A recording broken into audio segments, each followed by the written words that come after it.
Hey maker friends, this is Rebecca and I have a product review for you today. This just came this week in the mail and I'm so excited. This was a Kickstarter project that I was able to participate in the early bird offering for a few months ago. And so I've just gotten this and so I'm anxious to get this unboxed and give it the first trial. This is a device which will take a hand-drawn image and then convert it into an SVG file. And these SVG files are so important for all the different types of machines we use, such as lasers and Cricuts and CNC machines. And it allows those devices to follow the path of the line. And so you can create cutting files and so forth. So very, very useful. And I'm so anxious to see how well it works. It had excellent packaging. It comes with this frame and a pen and also a great little instruction booklet and inspiration booklet.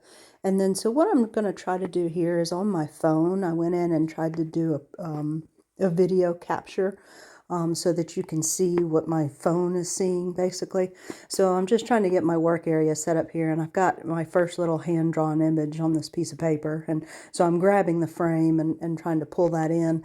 And on the back of the frame there is this QR code which will take you to the software that's used to do the capture. And so that QR code worked real well. It just took me straight to the Shaper Trace program, and this is web-based. I did not have to install any kind of app or any kind of software, and so it's ready to go right away. And that QR code worked perfect. And so once you go in, it uses that frame to figure out where your drawing is. And this first time it was real small, and I think this is probably because I'm trying to do the video capture, plus I did not have it oriented correctly, landscape and portrait, and I couldn't get that quite right. So I think that was part of the problem why this is so tiny, but regardless, it worked anyway. As soon as my phone saw the drawing and the frame, it's able to capture that and then convert it really in just a few seconds here. And so it identifies it and it gives you the chance to push the button, and as soon as you do that, it's going to scan that image. And here I'm kind of playing around with it a little bit before I hit the button. So it again, it's just very small and not in the frame, but I think that's because my phone and the frame were not oriented the same way. And I think I finally realized what's going on here, and then I'm going to push the button to start doing the capture. Yeah, so there it goes, and it was super fast, and it has gathered the little drawing that I have, and it has captured all the lines, and it's going to treat them as separate objects. And so this software again works really, really quickly, allows you to take this and either do the full outline or a single line. And so for this simple drawing, I chose to do a single line, and then it will let you save the file so that you can work with it further in their Shaper Studio software, or you can save this as an SVG file and directly take it wherever you want. So it's very, very versatile. So here, and I'm going to save my file and give it a name.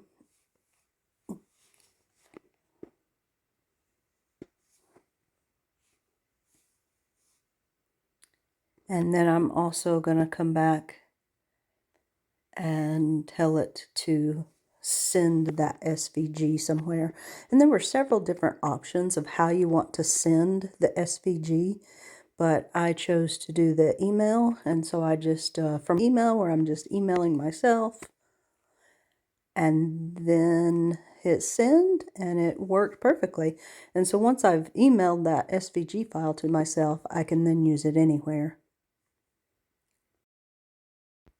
So from here on out, you could do whatever you wanted to with that SVG. So the actual capturing of your hand-drawn image was super fast.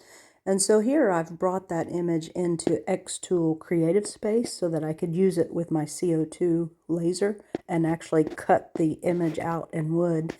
And I purposely didn't hand draw all the features because I knew once I got into the digital part, I could copy and paste. And so that's basically what I'm doing in here. I apologize, I don't think these red lines show up well enough on the screen, but all I've been doing is I've brought in my hand-drawn image and I rotated it, and I've copied and pasted the little flower pot several times because I want to end up with 4 layers of really thin wood so that it will stand up on its own. And so that's really all that I'm doing here. I copied the flower pot 4 times, and then I'm taking each of my 2 leaf patterns and I'm going to combine it with a flower pot. And then that way you can kind of combine 2 objects together. You have the ability to rotate them and, you know, kind of temporarily put them one on top of the other so you can double check your alignment.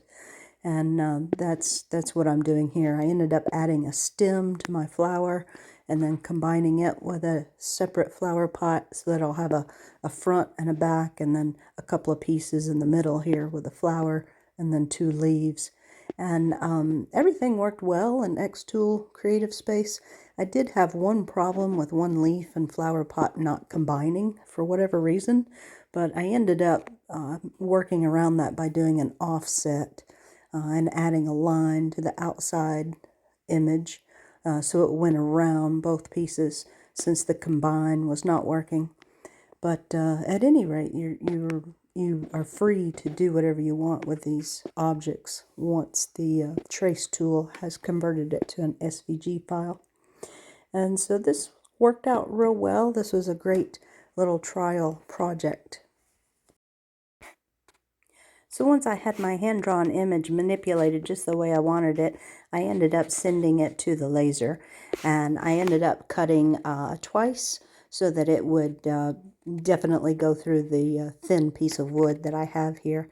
And so like you see here, it ends up making 4 pieces that, well, actually 5 pieces that will stack on top of each other, and then some little pieces that go front and back to make it look more like a 3D flower pot.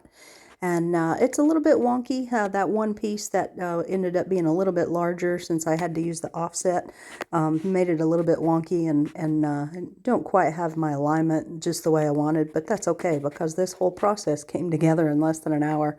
You know, the actual drawing of the image and then tracing it was super, super fast, and then I spent a lot of time just playing with it. And then it just took a few minutes to cut it on the laser. So I'm really pleased with the Shaper Trace tool. I think it's really going to open up lots of options for anybody that does any kind of creating and uses any kind of tool. So again, it would work anywhere you use an SVG file, then this may come handy. So I've got lots of ideas now and things that I want to explore. So thanks so much for watching, and if I can answer questions, I will do my best. So just let me know if you have any, and talk to you later. Bye-bye.